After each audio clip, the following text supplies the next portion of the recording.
The good news is we're all in this together.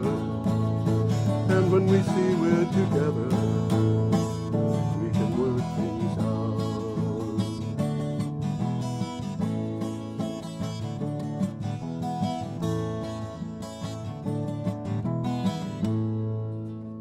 Hello, ladies and gentlemen. This is Energy Week with George Harvey and Tom Fennell, the very famous philanthropist. In the flesh. In the flesh.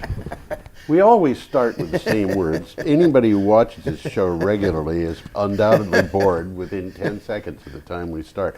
But nevertheless, I should tell those people who aren't bored yet, every day I go to the internet and I find out what the news is on energy and climate change, and I put together a synopsis, 50 words or so, of each item I think is important, along with a link to the original. I put 10 to 15 of these together and post them every day at my blog, geoharvey.com, geoharvey.com.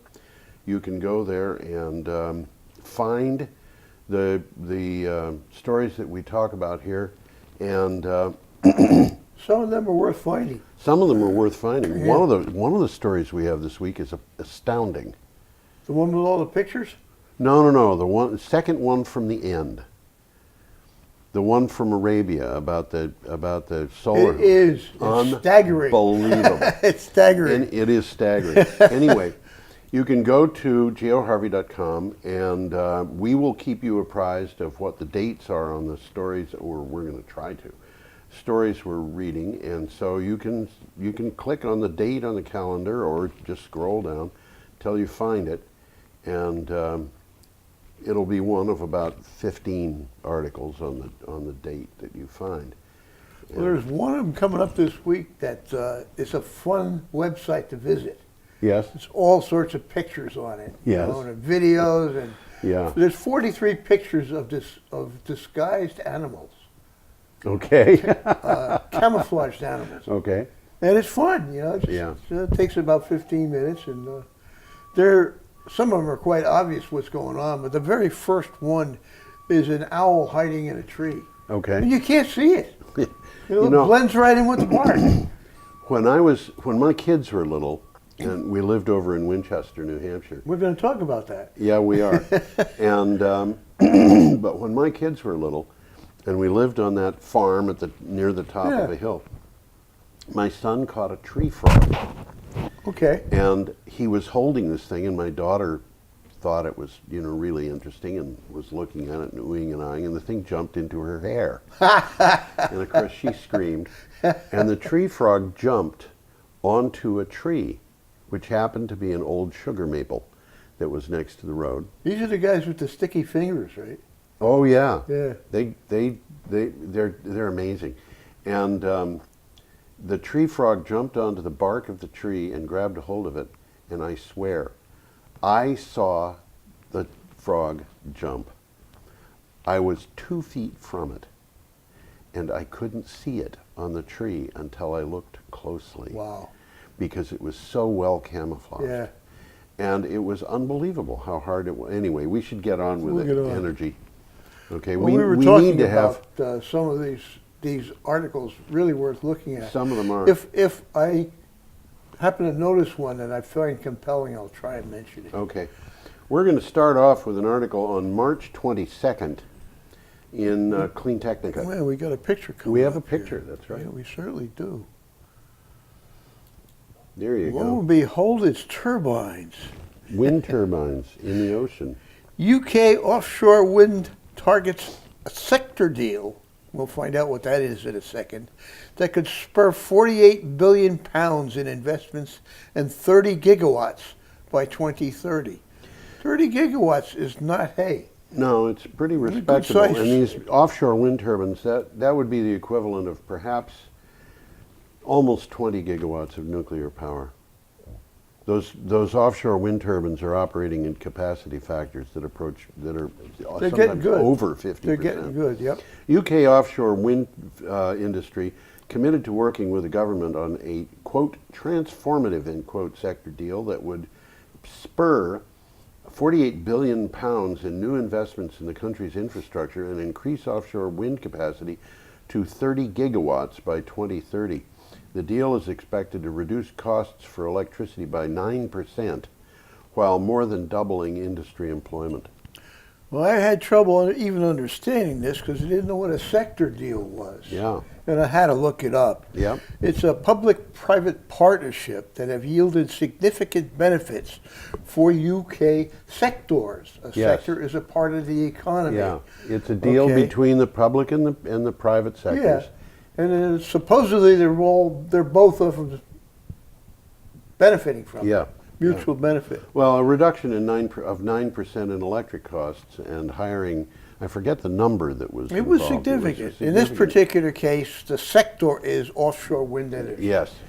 And a sector deal of this sort could be able to deliver 1/3 of the UK's electricity from offshore Yeah. by 2030. Yeah.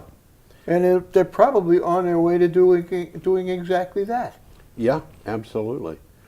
Okay, Okay, we got another one coming up. our here. next item here is from GeekWire. GeekWire, yes. Microsoft makes largest corporate solar deal in U.S. history, buying 315 megawatts from 750,000 solar panels. Microsoft announced what it calls the single largest corporate purchase of solar, and you just said that, ever in the United States, buying 315 megawatts from 2 new solar projects in Virginia as part of its ongoing renewable energy efforts. The power will come from 750,000 solar panels spread across 2,000 acres at the Plymouth 1 and 2 projects. And I want to point out here, 315 megawatts is considered the biggest solar deal ever in the United States. Yes. And the It's a reason I want to point significant that one. out is because I want to be able to compare this to what we're going to hear later in this We will, thing. because Yeah. there's some astounding stuff coming up. Amazing. It's amazing. Okay. I mean, I look at it and I read, this has to be a misprint. There are a couple of things that happened in the last week where I looked at something and I said, this can't be real. And there's another one that I believe we're going to have here. And I looked at it and, well, we'll get to it. Well, the backstory here on Microsoft is they're trying to get as much renewable power as possible Right. for their operation. Right. And the biggest part of their operation is these data centers, Right. which are just giant computers that use a lot of power. Okay, and they want to get as much of it as they can with clean energy by 2020. Right. And 2020 is coming up pretty quick. It is. And interestingly enough, Tom, I got an email from a Clean Technica reader who told me that and gave me a link, and I haven't followed it yet. I didn't have time this morning, to a place where he says it's possible to reduce the amount of using new computer hardware. It's possible to reduce the amount of power used at the data centers by 85%. Wow. And if that happens, it's going to have a profound influence because it means these data centers are going to be freed from their use of the renewable power that they have contracted for. Available. And so what that means is they're not going to be using that power. They're probably either going to get out of their contracts or they're going to sell that power to somebody else. Mm-hmm. And so that would free up. That's good news. Yeah, it is. Okay, should we go on? I think so. Our next item is from etenergyworld.com. New Mexico regulators approve passive wind farms near Texas. New Mexico Public Regulation Commission approved unanimously a $1.6 billion plan to build 2 massive wind farms along the Texas-New Mexico border. The vote was a key step needed for Xcel Energy to move forward with its plans.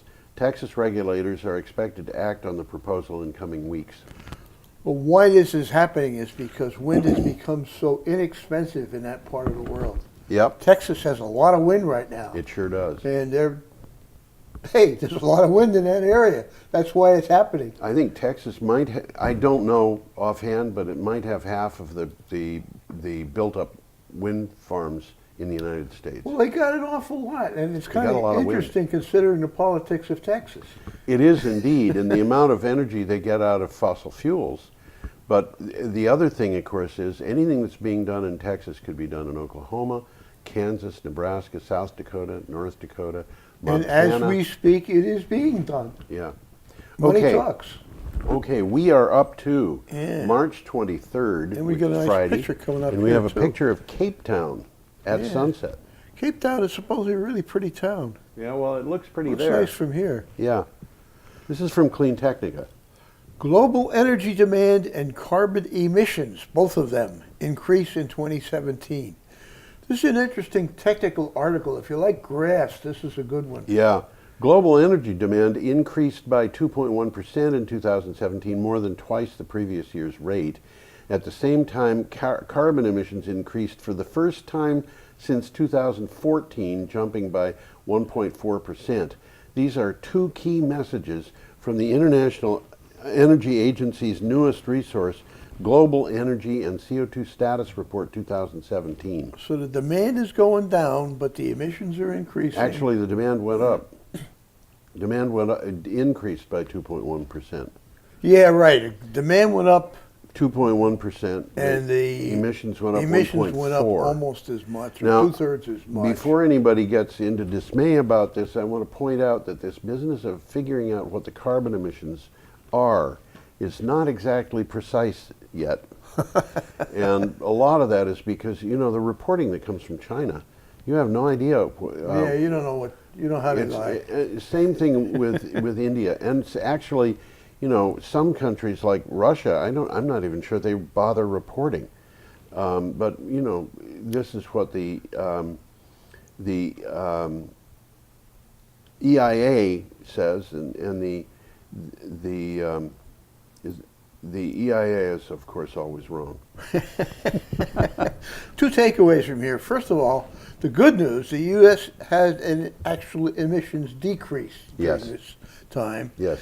And the second one is the more important thing. It tells us that the current efforts to control climate change are far from sufficient. Far from sufficient. Okay, our next item is from Inside Climate News. $1.3 trillion omnibus spending bill passes after GOP drops anti-environment riders. That's an interesting article. It is a very because interesting We talked about article. it last week. It's like Donald Trump wants something. Well, we aren't going to give it to him. Well, last week we were talking about this in dismay. I mean, Yeah. he was dismantling the EPA. Well, not only he, but Scott Pruitt, the head of the EPA, wanted to dismantle the EPA.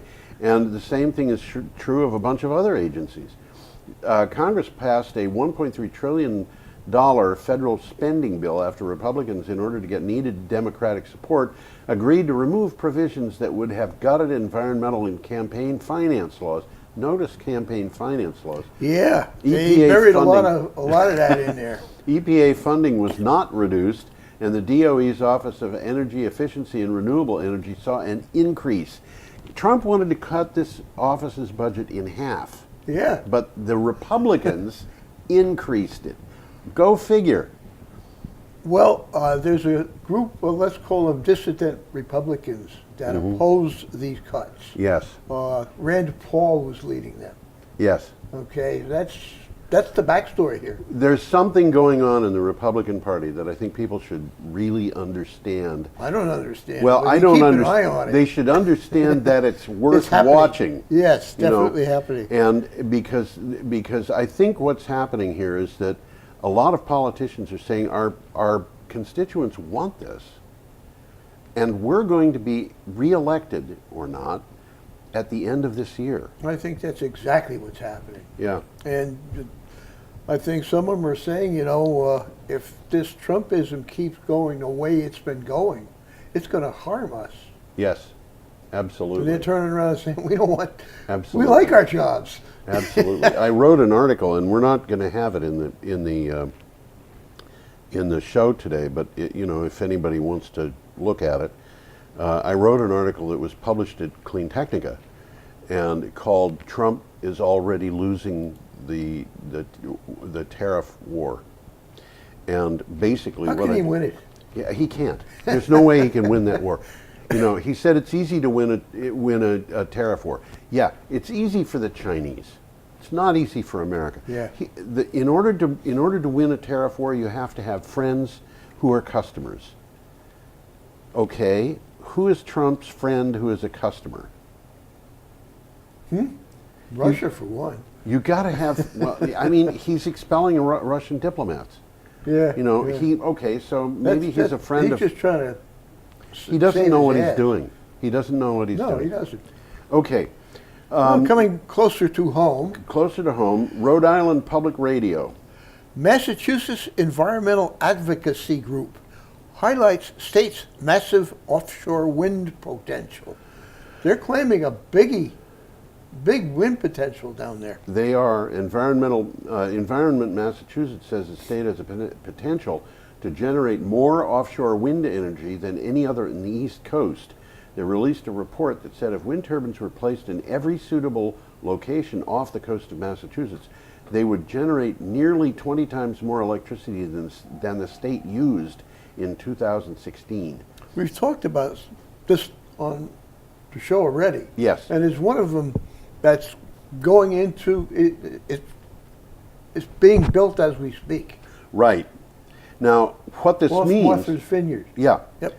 What this means is that if they really develop this, I want to translate that 20 times more electricity than the state used in 2016. Yeah. There was another article that appeared today that was very similar coming from Maine. And it said that Maine could generate something like 28 times as much electricity as it needed according to the current use.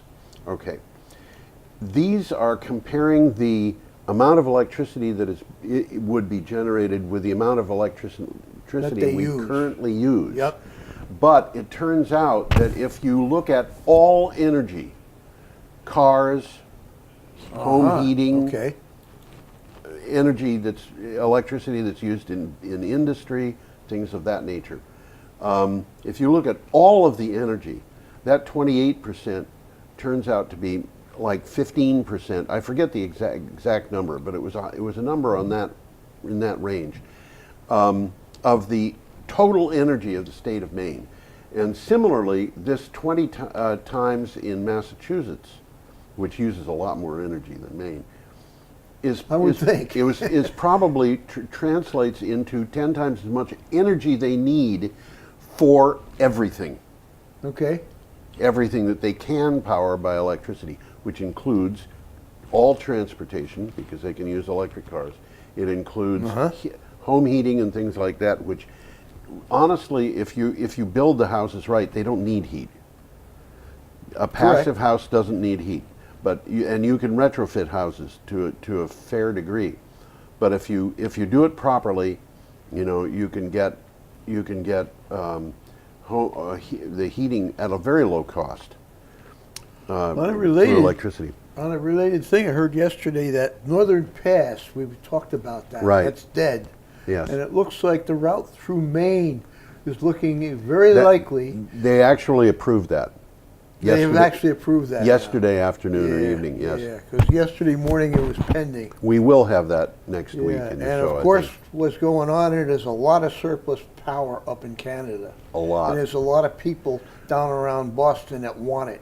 But you know, Tom, if you think about it, if you think about power that can be developed, that is renewable, the amount of power that is developable, Texas could power the entire United States with wind power. Oh yeah. You know, and Texas is And only probably represents. Alaska could do it too. Oh, Alaska wouldn't have any trouble. I mean, in the Aleutians, they Just have wind power. they have steady winds of 100 miles an hour, and it's not 24/7. Yeah, We got a nice picture coming up. we do here. indeed, and we're moving up to March 24th, Saturday, and this is an item from National Geographic. Yeah, look at all of those bugs. It almost looks like wallpaper, doesn't it? Bug Life. wallpaper. Life on Earth is under assault, but there's still hope. This is a good article. I like this article. Earth's life support system is failing nearly everywhere. The various forms of non-human life are in decline, according to a series of landmark international reports. This ongoing decline endangers economies, livelihoods, food security, and quality of life for people everywhere. This is all people everywhere. Nevertheless, there are reasons to hope, the reports say. No, this is from National Geographic. Yes. And whenever I look at one of them, they're always worth looking at. They are. have some good stuff. This is the one where there's the hidden animals. Yes. And it's fun. It really is. It's fun. The one thing that I will say about this that I'm a little bit dismayed at, they didn't really say what those reasons to hope were in enough detail to satisfy me. Not really, but they did say this. We know what we need to do. Yeah. There is no reason to not act now. So we know what we have to do. Yeah, we do. We know what we have to do. The reason we're not acting now is because we are constrained. And again, here to say, the losses are driven mainly by unsustainable consumption of resources. Yeah. Duh. It's not too late to reverse the trend. Many solutions are available. Right. Okay. We have an item coming up from Clean Technica. This is an interesting article, It too. is. In a federal lawsuit, the judge asks 8 questions. Chevron admits climate change is real. That's big news, really. San Francisco and Oakland sued 5 major oil companies, claiming they kept a secret for decades their knowledge that their operations were causing global warming. Lawyers from Chevron say they will not contest that climate change is real and accept findings reported by the Intergovernmental Panel on Climate Change. I want to point something out here, and that is, a lot of people, conservatives, decry the Intergovernmental Panel on Climate Change, the IPCC, which of course was the organization that was pushing to eventually to get the Paris Climate Accord signed. That Intergovernmental Panel on Climate Change was founded by, got a name? George Bush? Ronald Reagan. Ronald Reagan, way back, huh? Yeah. Wow. Yeah. Wow. And I mean, Richard Nixon was the guy who stood up and said in a State of the Union message, if we don't deal with the environment now, it'll be too late. And of course, what happened was while he was there, he found, the EPA was founded, I forget the order, but the Clean Water Plan, I guess, was followed by the Clean Air Act, and which he vetoed for reasons that I don't remember. But the point that I'm making is conservatives have been behind in a sustainable environment for years, up until... Well, they were until the energy companies started paying off the politicians. Well, isn't that a funny thing? Is that a coincidence, Tom? Interesting backstory here. Yeah. When this lawsuit first came up, everybody figured out it's a slam dunk, just like others like it have been, where the judge listens to about 3 people speak, bangs his gavel, and fines on behalf of the energy company. Yeah. This particular judge turned around and says, I don't really know much about this. I'm gonna do some research. Yeah. And he asked these 8 questions, which I have, but I'm not going to read them all. They're pretty simple but questions. They start out like, what caused the ice ages? Yeah. This guy's really going into depth, and he's got 8 questions about exactly that. And now he's informed. Yeah. And the net result of it was Chevron looked at it and said, Uncle. Well, the whole thing isn't over yet. But No, it's not over, but it's a good move. Yeah. The judge's questions have sparked a lively debate online.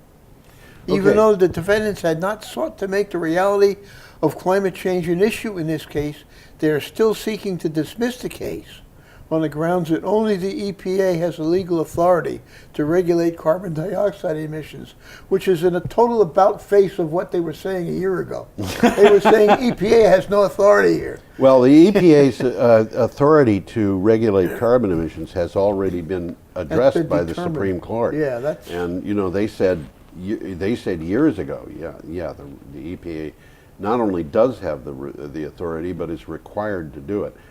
Well, we got a nice picture coming up here. Nice picture here, and an article from an organization called Study Breaks, which kind of tells you why we've got a picture of the University of Hawaii campus. And if I didn't dislike sunshine so much, I'd want to be there because isn't that beautiful? Look I at, get look at burned. all those trees are all blowing in one direction. Isn't that funny? Isn't that funny? The wind Do they have all, any trade winds out there? I don't know. I don't think that's temporary. No. I think the wind it blows frequently enough in that direction. Yeah. That's the way the trees are growing. I think what you're pointing out here, Tom, is that the trunks all lean that way. Yeah. Yeah. Yeah, the And trunks and they the aren't gonna branches. lean- yeah. Yeah.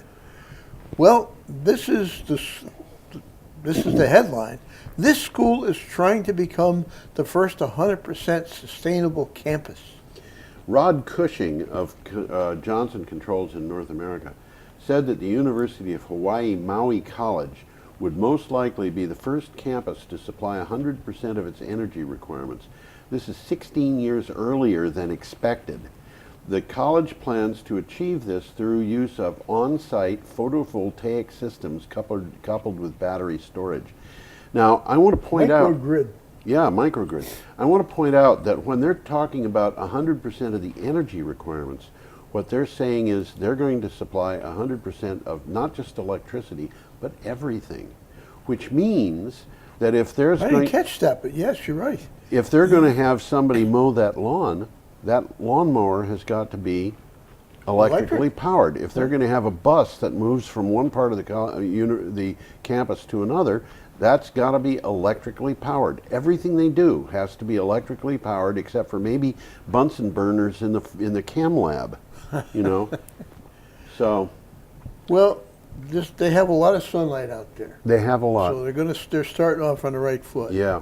Well, let's come a little closer to home here. Okay, Got another picture. We're up to March 25th, and we have an item here from Anybody Clean Tech. recognize that picture? Oh my goodness, I remember crossing that bridge, and I think it must have been 1951. Yeah. You know, riding in my father's cousin's car, which was probably like a 48 Chevy or something, right across that bridge in 1951.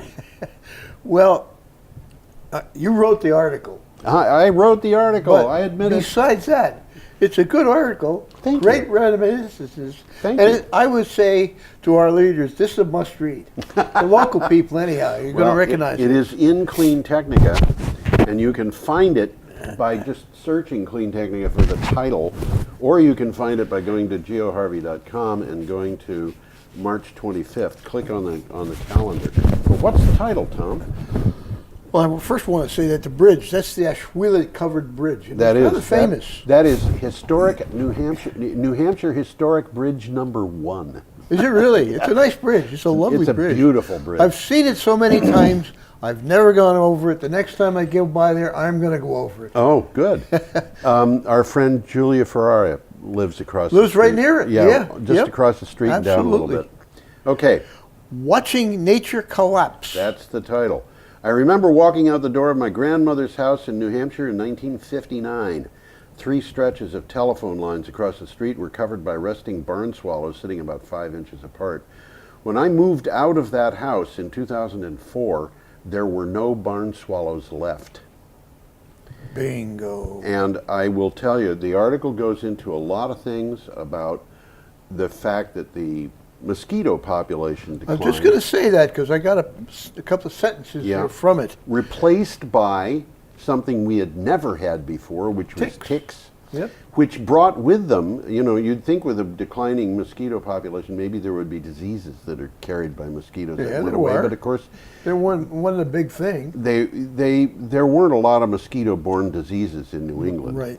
But the ticks brought in Lyme disease. Absolutely. And the ticks also brought in other diseases that people don't really know very much about. And a new brand of mosquito came in, bringing with it new mosquito-borne diseases. And, if I finally wind up saying, I had, in the place where I live, somebody threw a peach pit into a bush. Right here in town. Right here in Brattleboro. A peach grows in Brattleboro. Actually, it's not the only one because we planted one, and other people have got peaches. But that peach pit that somebody threw into a bush sprouted and turned into a tree, which is now bearing fruit. And You know, we've got pawpaws planted all over the neighborhood. And, you know, Brattleboro, in 1959, this was agricultural hardiness zone 4 or maybe 5. I think Brattleboro is into hardiness zone 6 now. Wow. And That's like Virginia. well, it's like New Jersey. Yeah. Wow. But you know, and it's not an improvement because our maple syrup industry is suffering. Our skiing industry is suffering. Our apple orchards are starting to suffer. Our blueberry fields are starting to suffer. The way of life in Vermont is changing. Well, this is your words. Sometimes it seems the best of everything is passing away. Yeah. Well. And some more of your words. We should consider what is causing these changes. Yeah. Well, here I am talking about myself. Okay. Okay. I like the picture of the bridge better than the picture of me. Well, I'm going to put it up Okay. there. We have an item coming up from an organization called planetsave.com. Why going green is big business. You've heard me say it before. It's about economics. Yep. Bankers, insurers, and others whose job it is to assess and manage risk are increasingly aware of the threat that climate change may pose to assets. Indeed, big companies without environmental, social, and governance may find themselves liable for a lack of fiduciary responsibility. And Well, basically, the bottom line here from this is renewable energy markets, including efficiency and storage, are now viable instruments within the sustainability marketplace. This is a financial advisor talking. right, right, And he's saying, you know, this now makes sense to look at yep, for your portfolio. yep. Okay, and now our next item comes from Clean This is Technica, kinda- and I have to say that I think it's one of the coolest things I've seen in a long time. Yeah, I'll put I know. I'll put the I'm a picture person up. who really dislikes cars. I'm gonna I put mean, the picture up. I have always disliked cars since my father bought a 1959 Pontiac station wagon. But I just dislike cars because they're so wasteful. But this is a cool story about a car. Elon Musk's Tesla Roadster in space because it's fun. Last month's put the I'll picture put the back picture up. back yeah. up, yeah. Last month's jaw-dropping spectacle from SpaceX. After last month's jaw-dropping spectacle from SpaceX, many are asking, what's the real reason Elon Musk chose to send a Tesla Roadster set up to blast David Bowie's Space Oddity at top volume from its speakers into space once his almighty on his almighty Falcon Heavy rocket? I'm sorry I blundered that stuff I was reading. Falcon Heavy is the name of the rocket. It's the name of the rocket, and you know, here, what you're seeing here is a printed circuit board that's in the car. Now the car's just out there floating in space. It's now, floating right? in space. It's orbiting, and the car is going to go out to Mars, I think, and then it's going to come back to Earth. And this is the Roadster that Elon Musk was driving. Uh-huh. All right, It's a real car. made on Earth by humans. The label is heartwarming, and yet another reminder of which group of humans exactly made that car and put it in space. Yeah. It is interesting. It's fun. Okay, Monday, March 26th, we have an item from engineering.com. Do we have a picture? No, the picture is not for picture's this one. not from. I didn't think so. I changed the picture. Yeah. Tom saw that, you don't. That's okay. Monday, March 26th, right? Yep. Oil company says renewable energy is cost competitive with fossil fuels. Now, this is an interesting... Now, we've said that, but this Yeah. is an oil company and, saying and it. it's kind of an interesting story after that thing about Chevron, too. BP has released its most recent outlook study, BP's 2018 Technology Outlook. It shows that renewable energy is cost competitive with fossil fuels even without subsidies. The same report suggests that technology alone will not be enough to curtail climate change.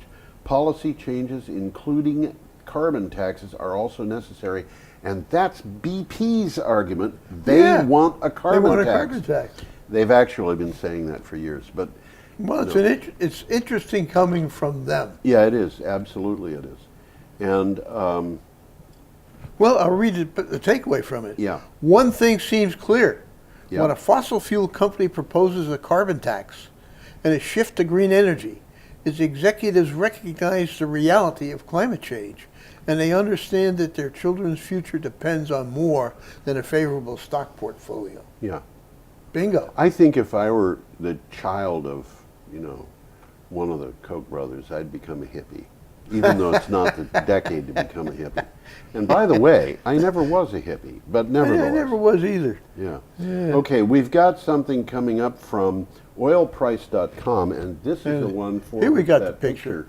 Yeah, is, let's get the picture up while let's we're put the talking about picture it. up. Again, Okay.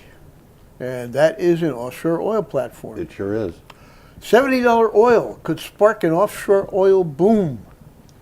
Geopolitical risks are weighing on oil prices as Saudi Arabia and Iran jockey for influence in the Middle East. These concerns escalated just over a week ago when Saudi Arabia's young Prince Mohammed bin Salman said his country would acquire nuclear weapons if Iran developed them. Higher oil prices could bring an offshore oil boom. Now, We'll be talking about this guy a couple of times. We in this will. Show. He's been important last week. he has been, and he's already backed off on this business of having nuclear weapons. Oh, has he? Yeah, the Congress in the United States, you know, he was trying to work up a deal for building nuclear plants in Saudi Arabia. Yes. He still is, I with think. Donald Trump, and that required congressional approval. But when he said this thing that we're talking about now, there were a whole bunch of people in Congress who just said, we can't do that. We cannot support the idea that Saudi Arabia would have nuclear weapons. And Well, I think Saudi Arabia's got a big bugaboo. yeah, They're scared to death out of Iran yes, because they're different brand of Muslims. yes, Sunnis versus Shias. yes, And neither of the two have liked each other since the death of Muhammad, literally. yeah. Okay, it goes all the way It back goes, that far. goes back almost that far. One generation later. One generation Yeah. later, and it was, you know, the stuff that was happening in those days was really sad. I mean, I think it was Oh, there's Mohammed's. some nasty stuff happened. I think Mohammed's grandson was. Hussein and Hassan, and both of them got killed. There was a child though who was They were children. who was stranded in the desert, and they wouldn't let anybody get to him until he died of thirst. That could be one of them because Yeah. Hassan and Hussein, who were Shias, or they're like Shia saints, Yeah, were killed basically one way or Yeah. another to prevent them from ascending to the throne. right. And basically the bad feelings that created have persisted until the present day. Oh yeah, definitely. And, I mean, Saudi Arabia is a fundamentalist country on one side of this, and There Iran are is fundamentalist Iranians too.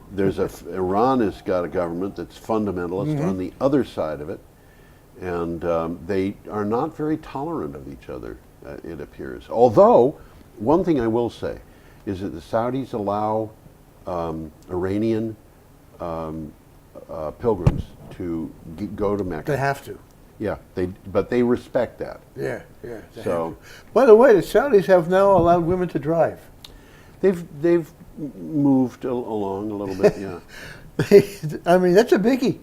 Well, That's a real when biggie. When I was a kid, there were people who thought in the United States women shouldn't be allowed to drive, and which is stupid when you consider the insurance industry's assessments of risks. Women are safer drivers than men, but you know, people are people. Anyway, Let's move along. okay, we have an item from the Omaha Reader. Farming the earth to death. This I Forget pipelines. This is far worse. yeah. And it is. I think this is an important article. Pollution from big ag farms doesn't produce dramatic photos like goo-covered seagulls and river otters. That makes it all the worse.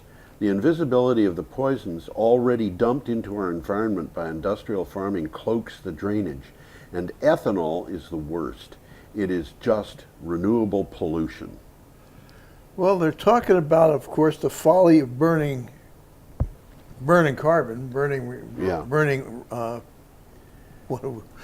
Ethanol is one of the things about ethanol. There have been studies that say that producing a gallon of ethanol takes more than a gallon of gasoline. I've read that it does, and And- we're in that case we're talking about the ethanol that we're blending into our fuel, Yeah. which isn't doing us any good at all. It's Well, a giveaway. When my last car was a Prius, Yeah. and when I was driving that Prius, which was supposed to get, 45 miles per gallon in town and 51 on the highway, or 51 in town and 45 on the highway, I was driving it carefully enough that I was getting 55 on the highway. And people were complaining in those days that they couldn't get the mileage that Toyota promised, and I was getting more than Toyota promised. But the moment I couldn't get gasoline anymore that was ethanol free, my mileage went down 10%. So the 10% addition of ethanol dropped my Dropped your mileage by mileage. 10%. Yeah. And that was gasoline replaced by ethanol, which required It sounded good. more gas. Well, Brazil, they use ethanol for everything. Yeah, well, they Use grow it. But they also have a different approach to this thing. which Well, doesn't the involve the corn. article is about that. Really, it's Yeah. about you. It's certainly about burning fossil fuels, but Yeah. it's also saying that farms use fertilizers which come from fossil fuels, Right. and Well, stuff like that. people and all of it winds up ultimately in the sea. People in Vermont complain about the idea of a utility-scale solar farm being built on agricultural land. They hate this because they want that but land look to be what's going on with the agricultural. agricultural land. Yeah. Look at the bloom in Lake Champlain. That isn't Yeah, coming from well. solar. Okay, but the thing is, we've talked about sheep being raised under solar panels. We've talked about other crops being raised under solar panels.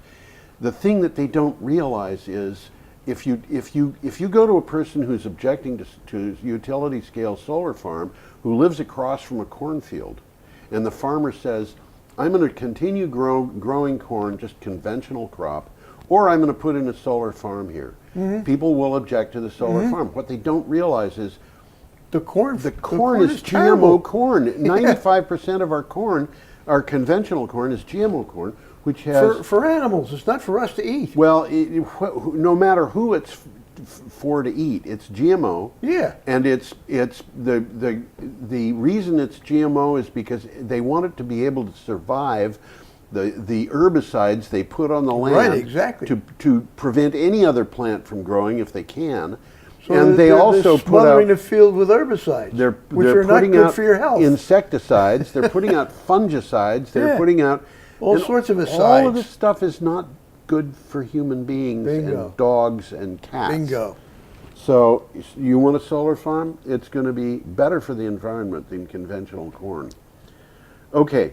Well, farmers are not the bad guys here. Yeah. It's the system that keeps them essentially indentured servants to the big ag corporations. Yeah. They're the ones who run the show. Yep. And that's what's going on. Yep. Okay, we're up to Tuesday, March 27th, and we have an item from CNBC. Yeah, and I don't have any picture for this one, but There is no picture for you this. should be scared if you own natural gas stocks. This is about Jim Cramer. It is. And CNBC's Jim Cramer, who's a stock advisor on television. He's a well-known Well-known, TV personality, absolutely, yeah.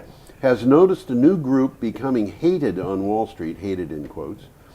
It is the natural gas cohort, and when he dug deeper, he realized that the weakness for natural gas went beyond natural gas as a commodity. Companies that produce natural gas or even use it to produce electricity show the same weakness. Tom, you and I have been talking about this for a long time. But it's interesting to see that. Well, what he's saying is that people are getting more aware of the problems with natural gas, which is supposedly a cure-all for burning coal. Right. And what he's saying is it's not only affecting natural gas, it's affecting everybody in the pipeline. Yeah. All the people that Yeah. supply the natural gas. Right. And he says they're not good investments. Now, Basically, that's what he's saying. One of the things that he did not say Yeah. as I recall. I don't think he said this. But in fact, I have been noticing and have talked about in this show is that natural gas use for generating electricity in the United States is in a steep decline. For 2017, it was down 7.5% from the previous year. And the increase in natural gas use went to heating homes. It went to, a lot of it went to shipment It's feedstock overseas. now. And they're turning it into feedstock. The gas companies and the oil companies are turning their products into chemical feedstock because they know that efficiency is going to cut, renewable energy is going to cut them, and they've got to do something to keep their markets alive. And that's what's happening. That's what's happening. Okay, we have an item from telegraph.co.uk. And we got a picture here. We do.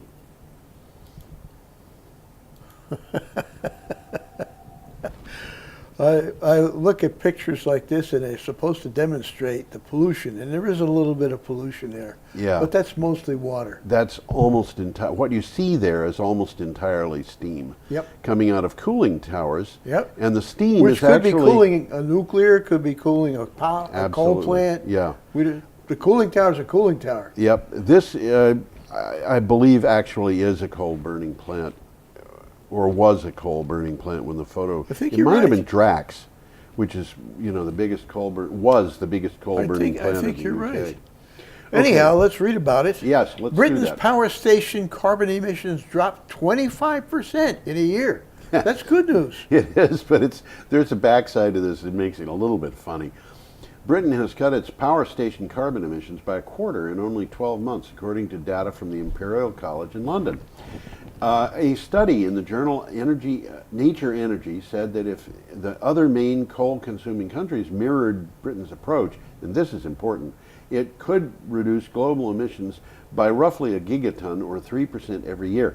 The reason I'm kind of laughing about this is because the British had already closed almost all their coal-burning power plants. So cutting emissions 25% just means if you've got 4 plants, you close one of them down. You have to be really careful when you're dealing with numbers. Well, figures don't lie, but liars figure. Figures lie and liars figure is the way I've heard it. Yeah. Takeaway from this, it's likely to prove vastly cheaper not to emit a ton of CO2 in the atmosphere over the near term, rather than to have to take it back out of the atmosphere later. Yes, and I think it's going to cost a lot to take it out of the atmosphere later, but here we've got it. This particular article talks about Britain's approach to closing down coal burning plants. Yeah. And other countries could do that. We could do that, but of course Donald Trump doesn't want to do that because he wants the coal miners to have jobs, which they're going to lose because coal plants are going to shut down whether he wants them to or not. And the coal plants in the east are closing in favor of coal plants in the west. Yeah. Well, this comes a little bit closer to home, and this is an interesting story too. Yep. The town of Hartford completes 2 solar projects. Are you listening, Brattleboro? This is from Vermont Biz. The town of Hartford, Vermont commissioned 2 rooftop solar projects on town buildings in February. Norwich Solar Technologies of White River Junction installed a 98 kilowatt DC net metered solar PV system on the roof of the town's wastewater treatment plant, as well as a 37 kilowatt DC system on the Public Works building. Here's the bottom line. Good bottom line. Anticipated savings for the wastewater treatment plant system is approximately $7,000 in the first year. Yeah. The Public Works building is expected to save $2,500. Right. So that's 10 grand Yeah. that they're saving, Yeah. and they're paying taxes. Yeah. These guys are paying. I mean, this is a win-win situation for the town. For everybody, except for whoever would be purveying energy to the state of Vermont, which would mean Quebec something. I don't know. Anyway, we're up to Wednesday, March 28th, and we have a picture of a transmission line. Not a very interesting picture, but No, there. it's appropriate, but not very interesting. Yeah. Oh well. The story's interesting, Yep. though. The story is from PV Magazine USA. Distributed solar and efficiency saves California $2.6 billion on power lines. These are power lines they were going to build, and they have found out they're not They going don't to need them. This is something that's really interesting. And it's important. California's grid operators signed off on the state's 2017 to 2018 transmission plan, which approved 17 new transmission projects combined at a cost of nearly $271 million. Sounds like a lot. But 20 projects were canceled and 21 revised due to energy efficiency and residential solar power altering local area load forecasts, and this saved $2.6 billion. So that's above and beyond the 17 transmission projects that they approved. Yeah. These are 20 and 21 were canceled. Right. And it's also above and beyond the fact that that solar power is being put on the grid at peak load times at a price which may be higher than the retail price of power, but it is lower than the peaking plants. Yeah. So they're saving money on electricity, which it's all by itself going to reduce the costs for everybody who's in the system. But this thing is $2.6 billion that doesn't have to be spent. What's a favorable second-order consequence? Yeah. People are putting in renewables, and the renewables are being distributed. Yes. So since they're all over the place, you're not going to need these giant power lines to bring power from a central location. Right. And it's already in your neighborhood. If you think about Vermont, yeah. If you think about Vermont, we have to change not just our electricity, which is mostly renewably sourced right now. Right now it is, the overwhelming majority of it is renewably sourced. Most of it from Quebec, hydro power in Quebec. But if you look at what we are going to do in the future, we're going to be incorporating power not just for lighting light bulbs and operating computers and things like that, but we're going to be using power for heating homes instead of using oil, because electricity is cheaper, much cheaper, as a matter of fact. We're going to be using power for driving our cars. We're going to have electric vehicles. We have to. It's the only way we can get to our energy goals. We're going to be using power for all kinds of things in industry, that electric power that is now that is going to be replacing the use of natural gas or oil. And as we do this, one of the things that we have to be prepared for is that our power demand might double. And in order to double that power demand, we're either going to have to import a whole lot of electricity, or generate it ourselves, sending our money out of state, or generate it ourselves, keeping the money in state.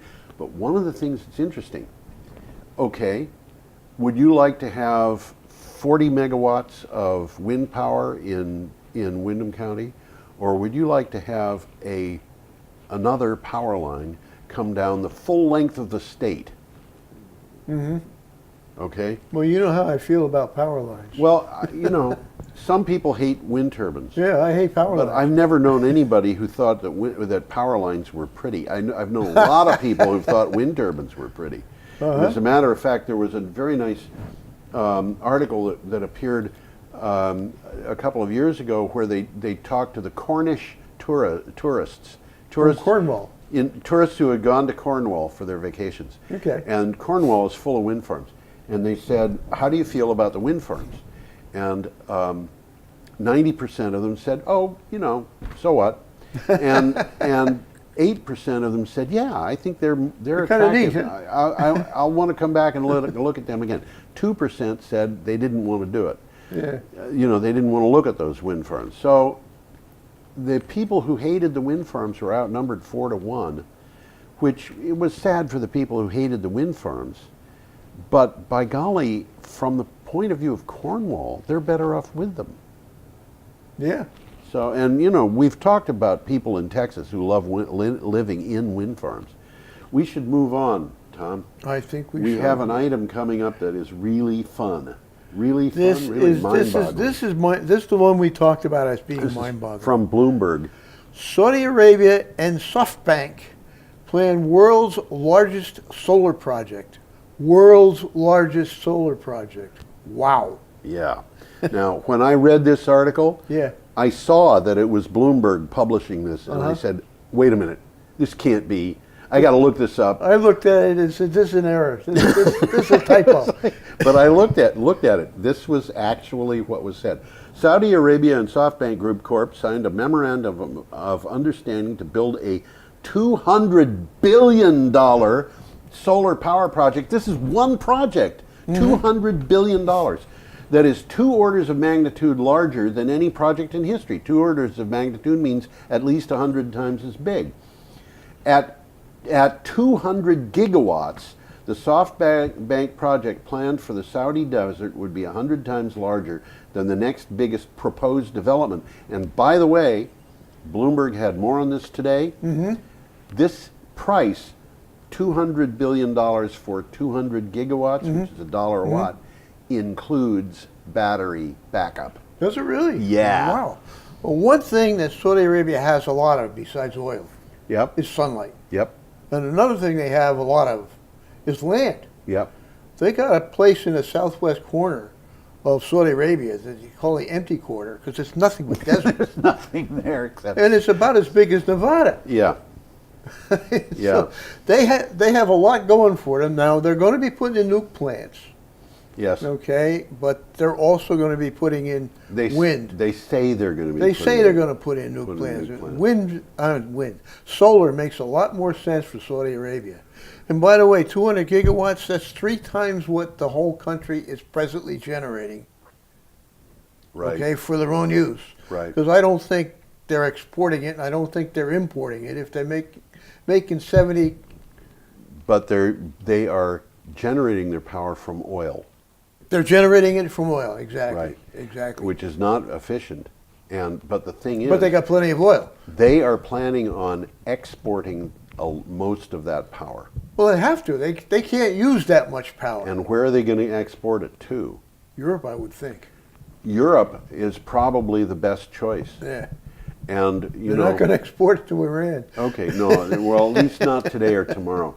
But The Emirates they're too small. They're not yeah, gonna use it. I'm not sure what path they're going to use there, but my bet is that what they're planning is that it's going to go to Egypt, and then it's going to go from Egypt to Europe.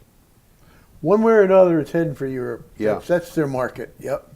Yep, and I'm going to bet that it's going to go through, it might go through Turkey.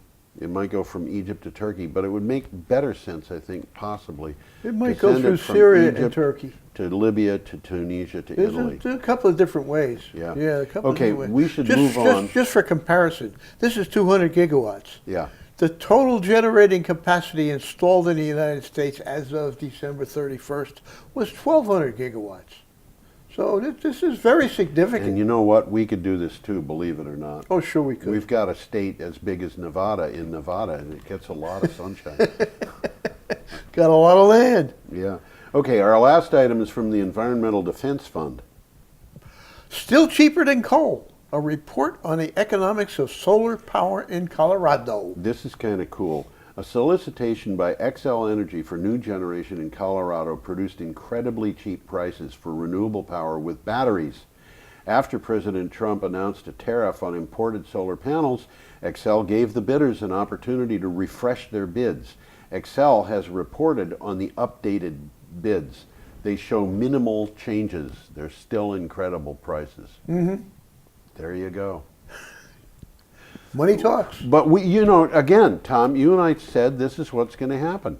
You take something that costs next to nothing and you increase the price by 30%, and what have you got? Something that costs next to nothing.